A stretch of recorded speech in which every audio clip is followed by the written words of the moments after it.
हाय बहनों, कैसी हो आप लोग। मैं आपकी पार्वती के गीत में आप लोगों का स्वागत है। आज मैं आप लोगों के लिए लेकर आई हूँ प्यारा सा सोहर गीत है। आप लोग सुनिएगा, चैनल को सब्सक्राइब करिएगा, लाइक करिएगा और कमेंट करके बताइएगा गीत कैसा लगा। मच्चिया ही बैठी है सासु बहू हरियारज करें, बहू हरियारज करई हो।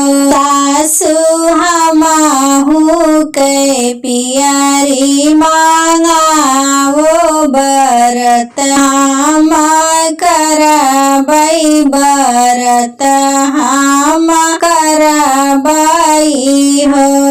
सासु हमाहू के पियरी मांगा वो बरत, हम करबई बरत, हम करबई हो।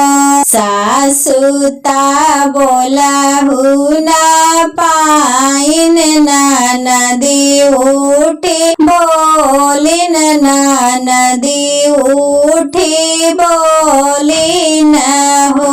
भौजी तू तो बाटियु जना, मैं बाझिनिया कैस, छठ भूख बिउ कैस, व्रत करबिउ हो। बाहरे से आवाई पियावा बिरह, बोली बोलाई बिरह, बोली बोलाई हो। धाना जतिया कई होली सुअरिया देखत, घीना लागई देखत, घीना लागई हो। धाना आगे पीछे चला था छावनवा, देखत नीक लागई देखत नीक लागई हो। बराहई बारिश भय बियावा, लालन नाही पायन, लालन नाही पायन हो। धाना गंगा जी में डूबी मारी जाती, कवाने अर्थ कई हो।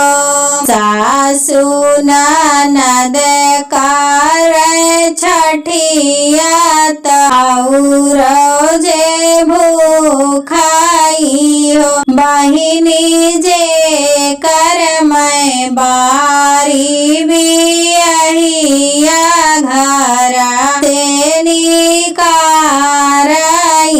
हो। ससुरे कै मारी बेचारी, नैहरवा ठाड़ भाई, नैहरवा में ठाड़ भाई हो। माई खोली देतियु चंदन के वड़िया, भीतरा होई जाइत हो। माई खोली देतियु चंदन के वड़िया, भीतरा होई जाइत हो। आंगने से बोली उनके माई के वड़िया नाही खोलाई हो। बेटी कवन संकट तोरे जियारा,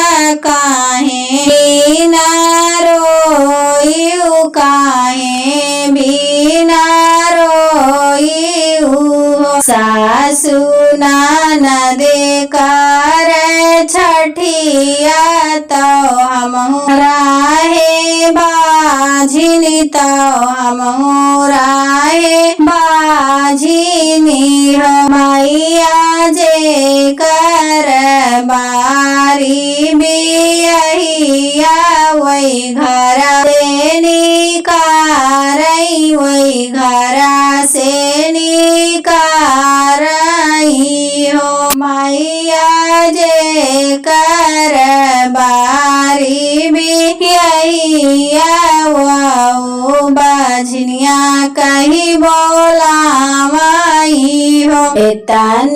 बचन सोनय मैया के बड़िया खोली आवई बेटी कैसा मुझावई गोदी में बैठावई बेटी कैसा मुझावई बेटी अथवा मैलियो तिला चौरत सूरी देव के मनावो दुखा सब कटी जई है हो।